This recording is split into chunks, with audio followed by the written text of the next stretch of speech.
வணக்கம். பாடல் ரசிகர்களுக்கு கவிஞர் வாலி ஒரு போட்டி வச்சிருப்பார். அதாவது முன்னாடி குறுக்கெழுத்து போட்டி அப்படிம்பாங்க.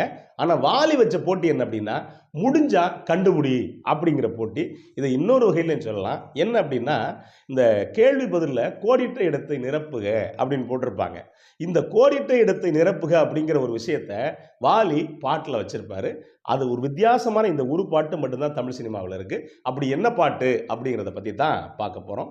கற்பகம் திரைப்படம் ஒரு மாறுபட்ட திரைப்படம். கே.எஸ். கோபாலகிருஷ்ணன் இயக்கத்தில் வெளிவந்தது. மெல்லிசை மன்னர்கள் விஸ்வநாதன் ராமமூர்த்தி இசையமைச்சிருப்பாங்க. இந்த படத்தில் கே.ஆர். விஜய் அறிமுகமாயிருப்பாங்க. இந்த படம் வசூலை பெரிய அளவுக்கு வாரி குமிச்ச ஒரு திரைப்படம். இந்த படத்தில் வந்த காசை வச்சு கற்பகம் ஸ்டுடியோ அப்படிங்கிற பேர்லேயே இந்த ஸ்டுடியோ வாங்கியிருப்பார் கே.எஸ். கோபாலகிருஷ்ணன் அப்படின்னு வச்சுக்கோங்களேன். இந்த படத்தில் வரக்கூடிய 1000 இரவுகள் வருவதுண்டு, ஆனால் இதுதான் முதலிரவு அப்படிங்கிற இந்த பாட்டை பற்றி தான் பார்க்க போகிறோம். 1000 இரவுகள் வருவதுண்டு.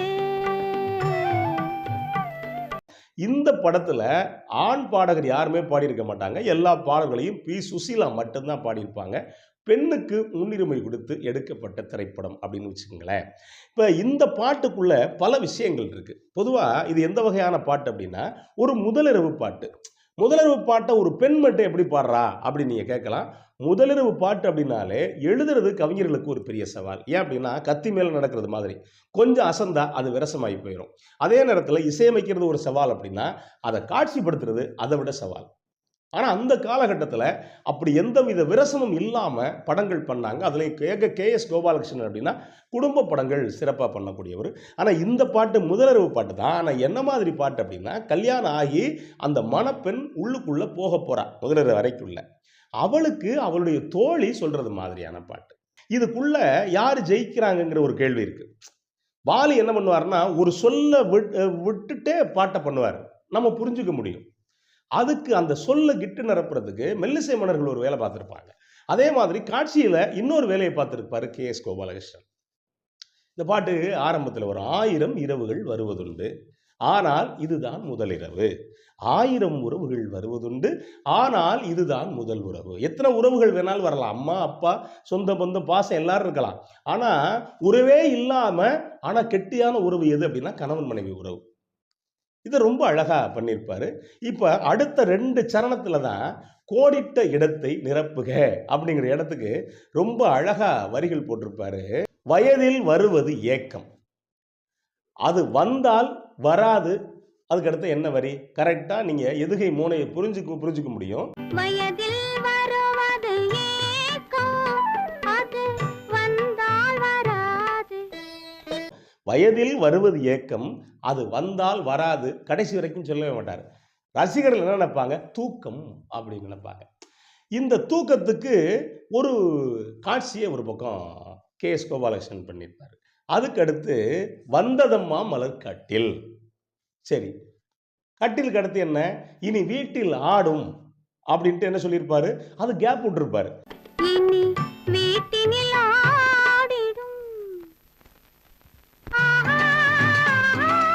கேப் விட்டா அந்த இடத்த நிரப்புறதுக்கு ஒரு வேலை பண்ணியிருப்பாங்க. என்ன பண்ணியிருப்பாங்கன்னா, ஆஹாஹா அப்படி ஹம்மிங் போகும். ஹம்மிங் போகும்போது அதுக்கடுத்து ஆரி ஆராரோ அப்படி போட்டிருப்பாங்க மெல்லிசை மன்னர்கள். அப்போ என்ன அப்படின்னா, நம்மளே புரிஞ்சுக்கலாம்.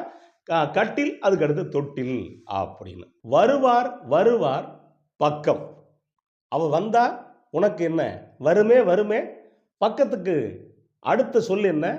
வெக்கம். அதுக்கடுத்து தருவார் தருவார் நித்தம். என்ன தருவார்? இதழ் தித்திக்க தித்திக்க லீடு கொடுக்குறார். தருவார் தருவார் நித்தம், இதழ் தித்திக்க தித்திக்க அப்படின்ட்டு ஒரு சவுண்டு வரும், டிக் டிக் அப்படின்னு. அது என்னன்னு நமக்கு எல்லாருக்குமே தெரியும். இதழ் தித்திக்க தித்திக்க. இந்த மாதிரி 2வது சரணத்தையும் முடிச்சிருப்பாரு. இப்போ நமக்கு ஒரு சந்தேகம் வரும். என்ன அப்படின்னா, இவ்வளோ கல்யாணம் ஆகாதவ இவளுக்கு எப்படி இந்த விஷயம் தெரியும் அப்படின்னா, அதுக்கு வரி போட்டிருப்பார் 3வது சரணத்தில். யாரோ சொன்னார் கேட்டேன், அதை கேட்டதை உன்னிடம் சொன்னேன்.